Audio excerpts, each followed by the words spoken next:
जय हिंद। सभी को स्वागत है मेरे YouTube चैनल पे। कक्षा 9वीं के विद्यार्थियों को बहुत बड़ा फ़ायदा होने वाला है।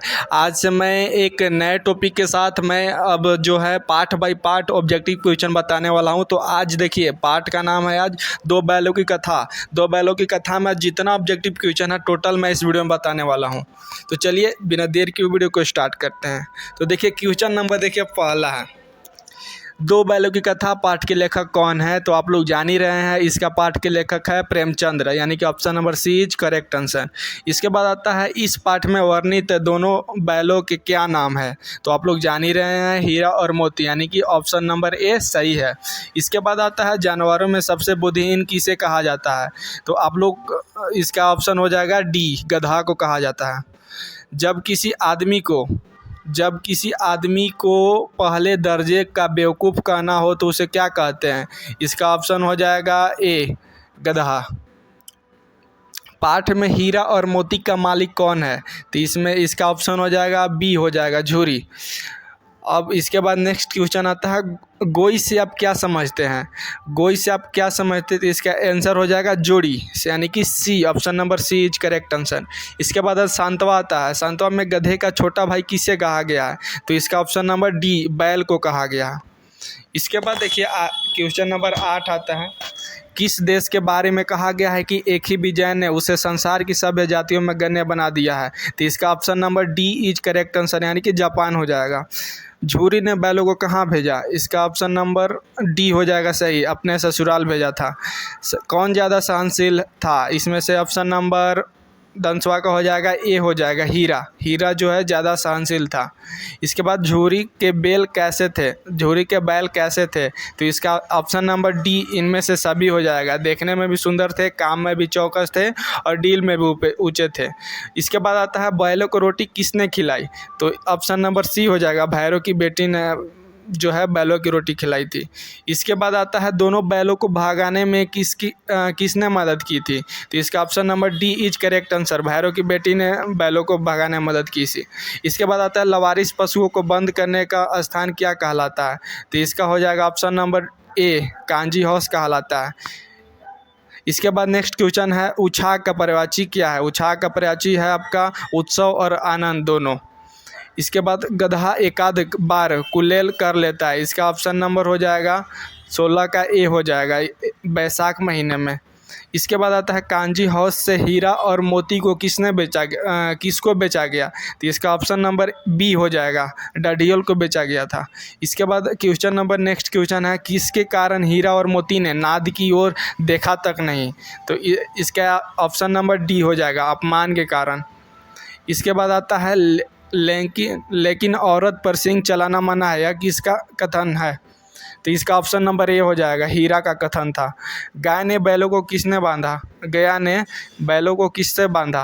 वो जंजीरों से, पतली रस्सियों से, सुतली से या मोटी रस्सियों से? तो इसका ऑप्शन नंबर डी हो जाएगा, D is the correct option, यानी कि मोटी रस्सियों से बांधा था।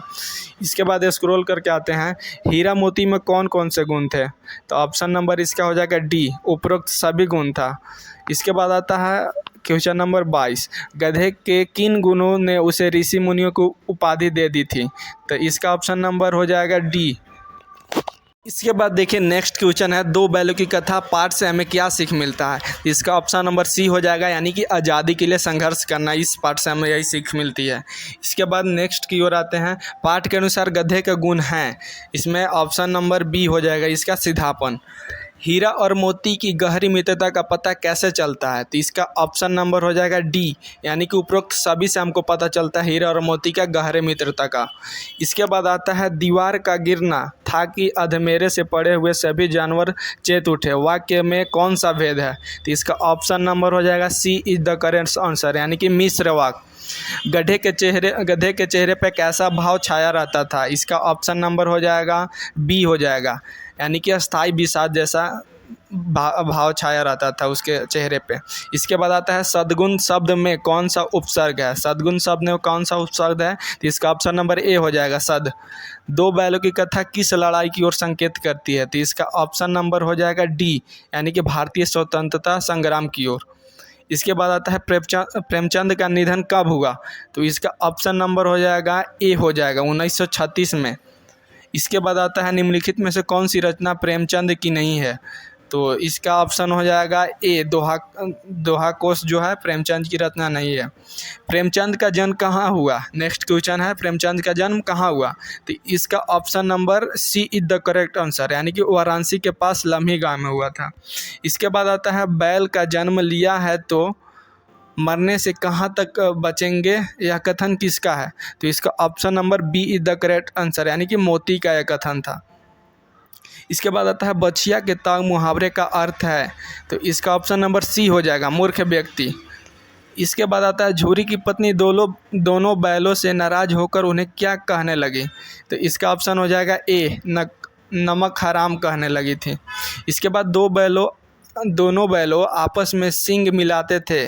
तो इसका ऑप्शन नंबर हो जाएगा सी, स्नेह के कारण। नेक्स्ट क्वेश्चन आता है 37, इस पाठ के आधार पर सच्चे मित्र की पहचान कब होती है। तो इसका ऑप्शन नंबर हो जाएगा ए, बुरे समय में। इसके बाद नाद में खाली भूसा पड़ जाने के बाद दोनों क्या करते थे। तो इसका ऑप्शन नंबर हो जाएगा डी, उपरोक्त सब, यानी कि सब जो ऑप्शन ए बी सी है तीनों इसका सही आंसर है। इसके बाद नेक्स्ट क्वेश्चन है रात को रोटी खाने के पश्चात दोनों बैल रस्सियाँ क्यों चबा रहे थे। तो इसका ऑप्शन नंबर सी हो जाएगा, रस्सी को तोड़ने के लिए।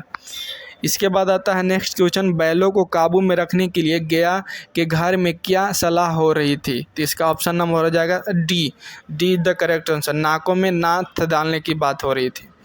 गराओं से क्या अभिप्राय है। तो इसका ऑप्शन नंबर सी हो जाएगा, रस्सी जो पशुओं के गले में पहनाई जाती है। इसके बाद नेक्स्ट क्वेश्चन आता है बंधन मुक्त होकर भी वे दोनों चुपचाप खड़े थे, क्यों। तो इसका ऑप्शन हो जाएगा आप लोग का बी हो जाएगा, उन्हें बालिका की चिंता थी इसलिए वो उदास थे। लड़की ने रात में घर से बाहर आकर बैलों से क्या कहा। तो इसका ऑप्शन नंबर हो जाएगा डी, चुपके से भाग जाओ, यही बोला था। झूरी काची कौन था। तो इसका ऑप्शन नंबर हो जाएगा ए, बैलों का मालिक था झूरी। इसके बाद आता है पहली बार गया के घर से भागकर दोनों बैल कहाँ गए। तो इसका ऑप्शन हो जाएगा डी, झूरी के घर गए थे। किसके डर से नौकर ने बैलों को खाने में खली नहीं मिलाई। तो इसका हो जाएगा झूरी की पत्नी के कारण, यानी कि ऑप्शन नंबर डी हो जाएगा सही। पाठ में दीवार गिरना किसकी ओर संकेत करता है। तो इसका ऑप्शन हो जाएगा ए, गुलामी के बंधन खुलने का। इसके बाद नेक्स्ट क्वेश्चन आता है ब्याई हुई गाय किसका रूप धारण कर लेती है। तो इसका ऑप्शन नंबर हो जाएगा बी, सिंघनी का। लेखक के अनुसार गधे में किसके गुण पराकाष्ठ को पहुंच गए हैं। तो इसका ऑप्शन नंबर हो जाएगा डी, ऋषि मुनियों के। इसके बाद नेक्स्ट क्वेश्चन आता है हीरा मोती कितने दिनों तक कांजी हाउस में बंधे रहे। तो इसका ऑप्शन हो जाएगा 1 सप्ताह, यानी कि ए हो जाएगा इसका ऑप्शन नंबर ए। पशु बांधने की रस्सी को क्या कहते हैं। तो इसका ऑप्शन नंबर ए हो जाएगा सही, पगहिया कहते हैं। इसके बाद नेक्स्ट क्वेश्चन आता है झूरी ने अपने बैलों को देखते ही क्या किया। तो इसका हो जाएगा डी, गले से लगा लिया। कांजी हाउस से कौन नहीं भागा था।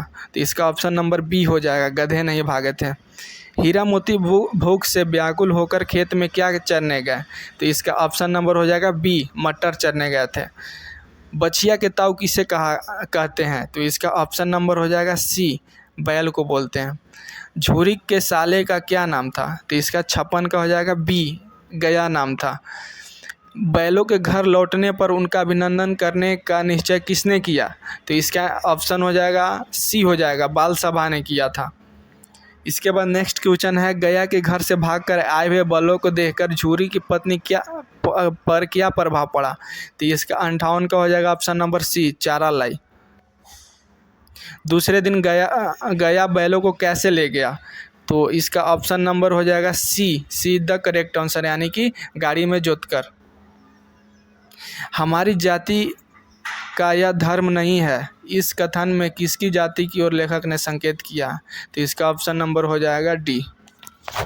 इसके बाद देखिए नेक्स्ट क्वेश्चन आता है हीरा मोती उन्मत्त होकर किसकी तरह कुलेल करते हुए घर की ओर दौड़े थी। इसका ऑप्शन नंबर सी हो जाएगा, बछड़े की तरह। इसके बाद आता है जाकर थाने में रपट कर दूंगा, यह कथन किसका है। तो इसका ऑप्शन नंबर डी हो जाएगा, डरियल का था। जो कहीं फिर पकड़ लिए जाए, यह कथन किसका है। तो यह ऑप्शन नंबर ए हो जाएगा, गधे का था। यह आदमी छुरी चलाएगा, यह कथन किसका है। तो इसका ऑप्शन नंबर बी हो जाएगा, मोती का था। इसके बाद आता है बेचूंगा तो बिकेंगे वाक्य में कौन सा भेद है? इसका ऑप्शन नंबर हो जाएगा सी, मिश्र वाक्य। अंत में हीरा मोती के वापस आने पर मालिक ने उनके साथ कैसा व्यवहार किया? तो इसका ऑप्शन नंबर हो जाएगा सी, माथे चूम लिए। इसके बाद हीरा ने कहा गया के घर से नाहक भागे वाक्य का कौन सा भेद है? तो इसका ऑप्शन नंबर हो जाएगा सी, मिश्र वाक्य। कांजी हाउस में हाजिरी लेने कौन आया था? तो इसका ऑप्शन नंबर हो जाएगा सी, चौकीदार आया था। सांड का क्या करता हुआ हीरा तो मोती की ओर आ रहा था? तो इसका ऑप्शन हो जाएगा, ऑप्शन नंबर ए हो जाएगा, डोंकता हुआ। हीरा मोती एक दूसरे से किस भाषा में बात करते थे? तो इसका ऑप्शन नंबर हो जाएगा सी, मुख भाषा में। किस बात के अनुसार हीरा मोती कायर कहलाते हैं? इसका ऑप्शन नंबर हो जाएगा डी, यदि वे सांड से डर कर भाग जाते। गिरे हुए बैरी पर सिंह नहीं चलाना चाहिए कथन किसका है? तो ऑप्शन नंबर हो जाएगा ए, हीरा का था यह कथन। झूरी की पत्नी ने दोनों के माथे क्यों चूमे? ऑप्शन नंबर सी हो जाएगा, उसे अपनी गलती का एहसास हो चुका था इसलिए वह माथे चूम लिया। तो दोस्तों अगर ऐसा ही वीडियो अगर आप लोग देखना चाहते हैं और चैप्टर का, तो मेरे यूट्यूब चैनल को सब्सक्राइब जरूर कीजिएगा और अपने दोस्तों को पास शेयर जरूर कीजिएगा, क्योंकि मैं आज से ऐसा ही वीडियो आप लोग को अब पाठ बाई पाठ बताने वाला हूँ।